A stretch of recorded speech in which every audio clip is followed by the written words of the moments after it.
Kababs, nasundan na ni Ate Lisa yung aking diet, no? Hindi kasi ako makababa sa baba para mag-ayos ng almusal ko, ng foods ko. Sila nagpiprepare. Mamamalengke lang sila.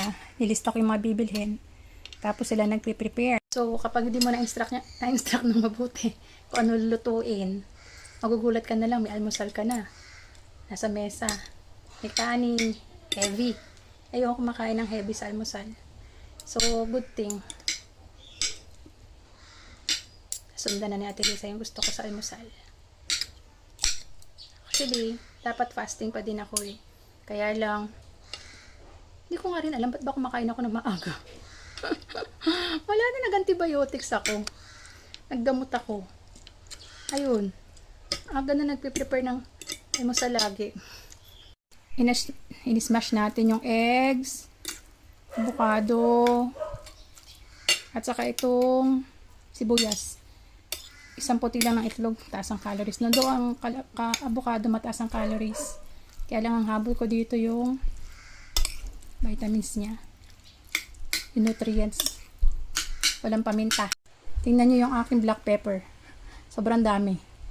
Kutsara eh. Okay.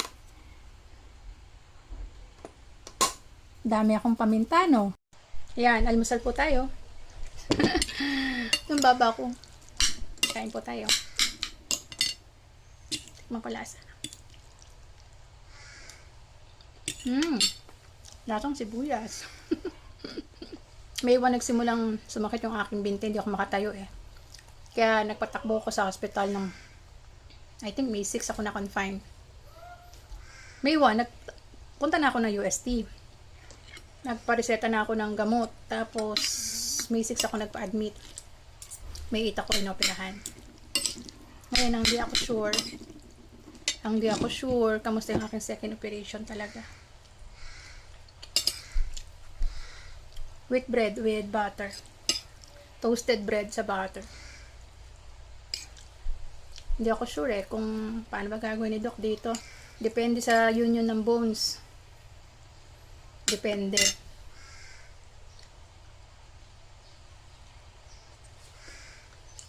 Sana magkaroon ng kaunting union, kahit kaunting kalus lang after x-ray.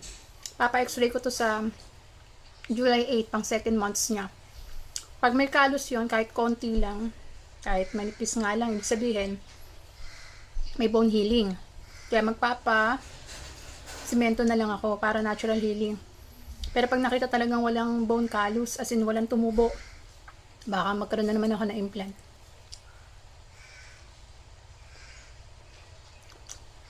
Kaya depende sa result ng x-ray. Tabang. Kailangan natin ng asin.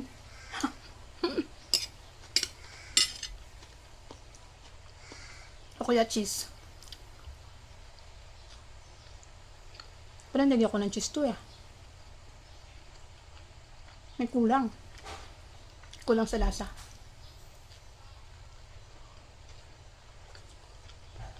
Timpla tayo mo. Angkor to, angkor. With 8 grams protein. Yung anlin, okay sa ni anlin. Tabang yung anlin eh. Less sugar ang anlin. Ito naman, rich in protein. Yung angkor. Yung pagkakaiba nilang dalawa.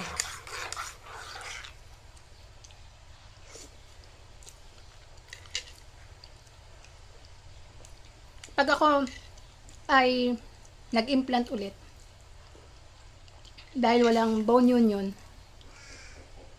tiyak makakabalik ako ng DepEd by December. Pero pag ito ay natural healing, dahil nagkaroon ng konting union, palagay ko mag-extend ako ng sick leave January to March.